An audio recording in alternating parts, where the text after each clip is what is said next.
And Russia is supporting those separatist plans to hold referenda in occupied areas of eastern Ukraine, paving the way for that Russian annexation. Joining me live now is Ukrainian Ambassador Vasyl Myroshnychenko.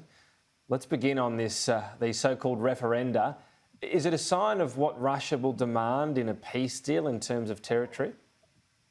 No, I think it's a sign of weakness that Russia is organizing these fake referendums. And of course, the analysts say that now that as Ukraine will be liberating those regions, Russia will declare all full-fledged war. But they've been doing it already for the past 7 months. So there is nothing that's going to change for Ukraine. What's going to change is going to change the situation in Russia domestically, because I look forward to seeing actually the reaction to the mass mobilization in Russia. I don't think it's going to go smooth on Vladimir Putin. And I think that's actually a failure of his rule and a major legacy that he's leaving behind, a legacy of making Russia a toxic nation, of making Russians a country that nobody wants to deal with. That's unfortunately what's the legacy of Vladimir Putin going to be.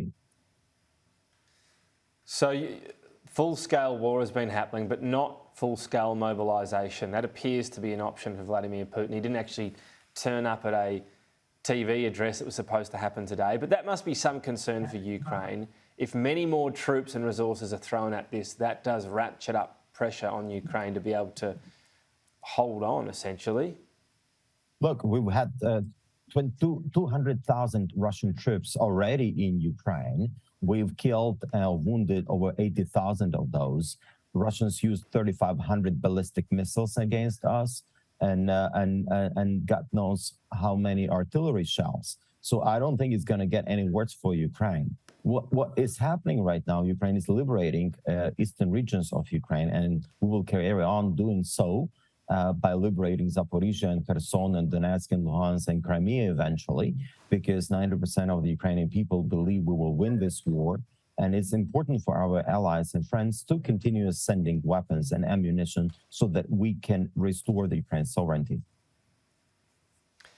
The concern is, whilst Ukraine, I'm sure, would welcome what appears to be a weakened position for Vladimir Putin domestically in Russia, at his weakest, he could be at his most dangerous. Do you fear something like nuclear attack?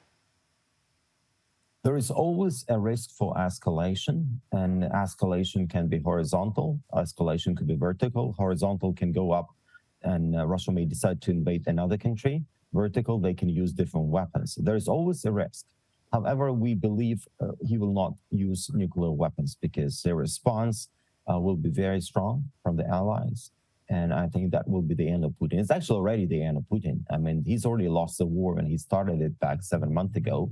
And Ukrainians who've seen this war for the past 8 years, we feel motivated. We feel the right is on our side, and we are there defending our land. All those people in the occupied territories are suffering a great deal.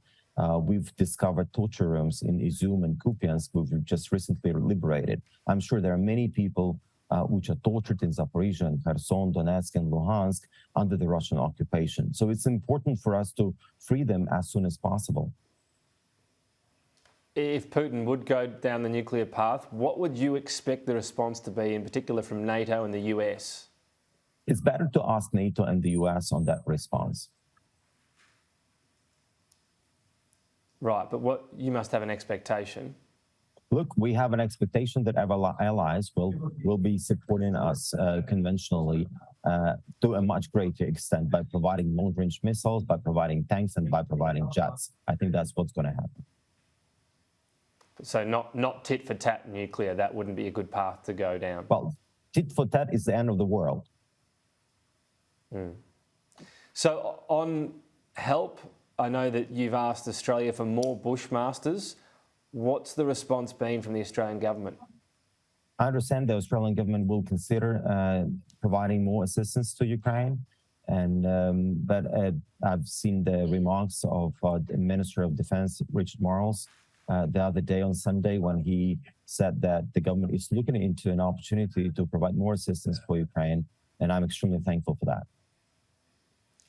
Have you asked what the issue is? You know, do we have them in stock, for want of a better word, and ready to send?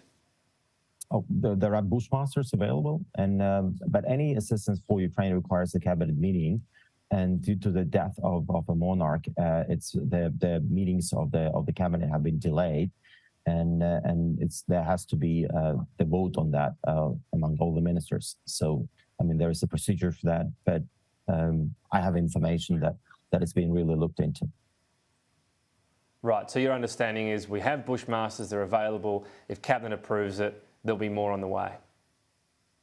That's my understanding. We've also made the request for more artillery, more shells, more ammunition, more assistance from the Australian defense industry, which may involve drones, telecommunications equipment, passive radars, and other innovations which are being produced by the Australian defense industry. Ambassador, always appreciate your time. Thank you. Thanks a lot for having me.